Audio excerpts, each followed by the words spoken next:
But that's a How about his dogs? What kind of dogs? He had a well, he always had dogs, but at this place, seemed like he didn't have all them the rabbit dogs and the deer dogs. I don't think he had them there because he wasn't hooked up with that hunting that hunting camp that he used to be, down on the swamp. Mm-hmm.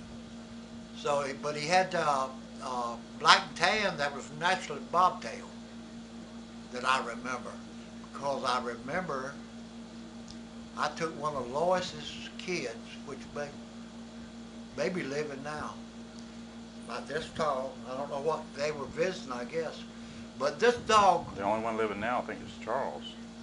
it might have been Charles, but it was at the Harrell house up there in Ivanhoe when we first went to Ivanhoe. And I had a little cart. I made a little cart for this dog, and this dog could fetch.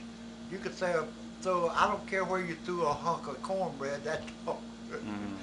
So I got it. The old dog was, he would hurt nothing. So I put the baby. I hooked the cart to him, and he was laying down in the yard, kind of 45 degrees from where I was going to throw the cornbread.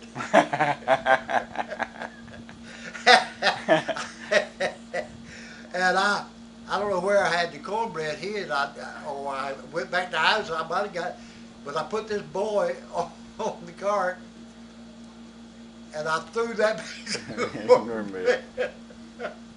And he got up and he was digging dirt, and he got up 45 degrees, and he went that way, and the cart.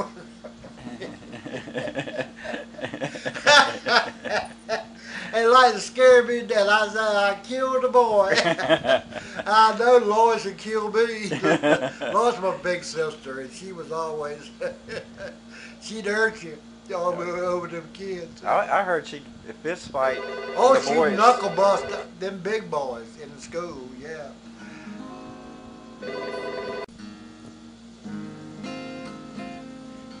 Now, before the phone rang, we were talking about Grandpa's dogs. I don't guess he was good for anything but being a Grandpa's pet. You hooked him to a wagon and put one of Lois's kids. No, I had a little cart built. You had a little cart built for the dog. I guess it fit the dog. I don't know where the cart came from. It's little 2 wheels. Was it like a miniature pony cart or something like that? Miniature pony cart. 2 sides. And a thing around the neck. One wheel on each side. One wheel harness on each on side. the neck. And a little seat. And a little seat. I don't know if I made it or not. I probably did. I don't know why I'd make it, but and you hooked it to that dog. Well, the dog was laying down. Yeah, all I had to do was slip the moral of that story is don't lay down. Well, it didn't hurt the dog. It scared me about half to death because I thought I killed Lois's boy. All right, now tell me, try to get my head straight about Lois. She would get on the school bus. Now, she was X amount of 15 years older than me. She was probably in a teen. She was probably 16 years old when I started school. Okay. Probably. Because Lois is older than your mother. Right? Right. And because Asley, Lois, and me and your mother are 11 years apart. Didn't we figure that out? Something like that, yeah. So Lois was a big girl, and she could pee standing up with jeans on. Jeans on. I think they all can. You really? But that's what I remember about her, peeing standing up like a man with jeans on.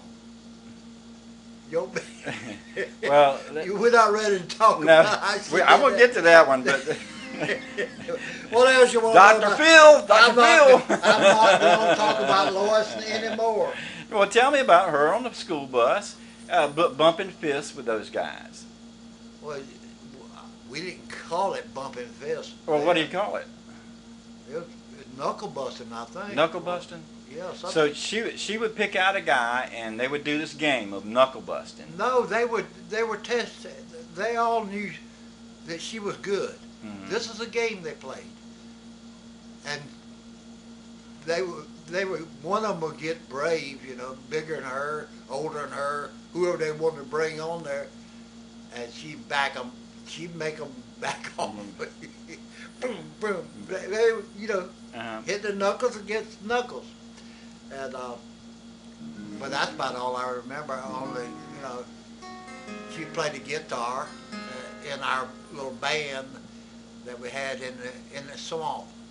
You know, there. She had a good voice, though, didn't she? Didn't she have a pretty good voice? I can't remember.